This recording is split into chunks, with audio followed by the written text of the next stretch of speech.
Can you hear me? Yes. Not everyone said yes. Yes.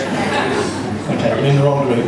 Right, okay, so what I'm going to try and do tonight is tell you a little bit about me, tell you some stuff you need to unlearn around, particularly around recruitment and talent acquisition, give you a little bit of some view on technology and where that's going, give you some takeaways and lay a couple of things out there, all in about 9 minutes. So hopefully you'll get the whole thing. But I'm going to be hanging around, so if there's anything that I whiz by, feel free to pull me in.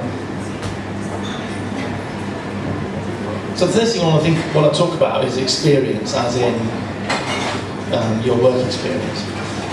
About 10 years ago, I ran a recruitment business in this field. It's an HR selection business. And I would meet many people like you guys, and you'd come and see me and say, it's time for a move. I currently work in the consumer goods market, but I want to change. I'd like to go and work in a law firm or for a bank. God knows why they want to do that, but that's what they want to do. So we talk about it, we try and find them a role in another bank, and eventually, or wherever they wanted to go, and we'd eventually place them, hopefully. 3 years goes by, they may be promoted, or they might move on to another company, they give me a ring. They used to say, hey, look, I need some people in the team, come and talk, so we go and talk about it. And they'd say, yes, this is the sort of thing I'm looking for, and of course, so if they'd moved on to a telco, they'd go, yeah, but of course you've got to have experience in a telco. And I'd be saying, well, hang on a minute, you were complaining to me 3 years ago that no one would give you a break. And this was a common thing, you know. I'm in HR, I've got transferable skills, but no one wants to be in the consumer goods industry because I spent my entire life in law. And we're convinced that you can't do an HR job, for example, in a telco unless you've done your time in the telco. And it's just not true, ladies and gentlemen. That's just complete and utter bullshit. So I'm going to just talk a little bit about that tonight. So experience, you can't read it, but it says, our definition of that is the skills and competencies we learn throughout our working lives. It's about what you have done. It's not about what you can do. But it's the mainstay of our recruitment activity in large companies and small.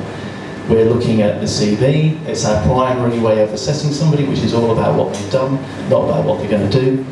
We have job ads, job specs. They're all about experience and 10 years of doing this and 5 years of doing that. Very little about the individual. Despite it has its issues, it's the fundamental core of our recruitment, even in large businesses. The challenge with experience, though, is it's not a predictor of success. It does not predict success in job role. I'm not saying, and we're not saying it's not important. If you're going to have a brain operation, you surely want the surgeon to have done it before. But it isn't a predictor of performance in a role or potential. In fact, the research shows, and this is takeaway number 1, and I think there are 6 of these if I've numbered them properly, so if you hire on experience, which is what a lot of companies do, they select on experience and ultimately hire on that, then the best you can achieve is 25% accuracy in hiring. To put that into perspective, if you hire 4 salespeople based on their previous track record, they worked in a telco, they've made their money, they've made target there, only 1 of those, at best, will achieve the potential you wanted them to achieve, possibly less. 3 of them definitely won't, either personally or for you. And that makes a big difference, as you can imagine, in a business. So what does matter? There are 4 other things in our stack. When we obviously laid them out 5-box model, but they're not rocket science. There are key things that you guys can take away. The first one is behaviour. This is about your core working habits. It's what you do. It's how you as a person expresses himself at work. These are very important, and I guess they're a manifestation of everything else that you do. The next one is motivations.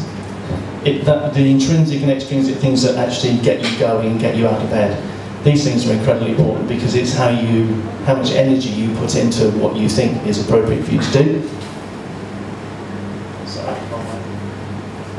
Values, these are your innate characteristics that shape you, so it's what's really important to you, from a belief perspective almost.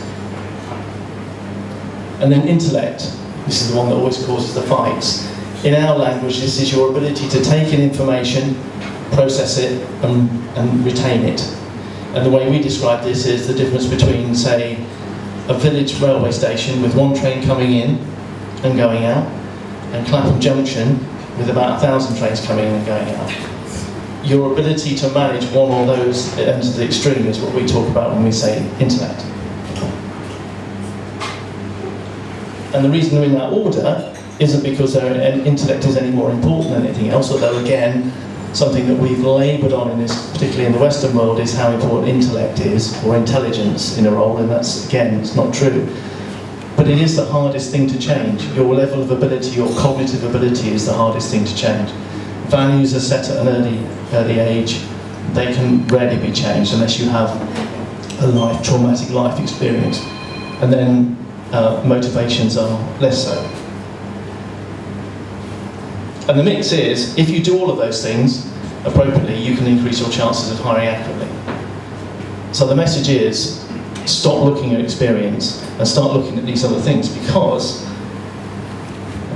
it's behaviours and experience aren't the things that determine what your potential are. It's all about your cognitive capability, the values that are in here, and the things that get you out of bed in the morning. Those are the things that define potential. So takeaway number 2, potential has nothing to do with experience at all. Takeaway number 3, values and motivations are really, really important. That's the magic ingredients you should be looking at. Takeaway number 4 is, if you're going to look at this stuff, which I know some companies do, doing it at the shortlist stage, and I've been there, so you go through, you apply for the role, you get there, and then you're on one of 4, and then they go, oh, would you mind doing these little verbal and numerical assessments for me? This personality test, why do you do that? It's far too late. If you're spending money on SHL type assessments and on a shortlist of 4 people, you're wasting your money. You really need to embed that measurement right at the front of applicant screening. So the very first time you touch an individual, you should be screening against motivations, values and intellect, as well as behaviours. I'm just going to talk a little bit about technology and why it's important, why these things are important, because they're coming at you whether you like it or not. Has anybody ever heard of the World Wellbeing Project? Okay, I didn't think so. So in a nutshell, this is a study done a number of years ago, I think it's 2012 or 2011, where they were looking, it was the largest language and personality study ever done. So they took 75,000 people on Facebook and said, give us access to your full profile and do this personality questionnaire.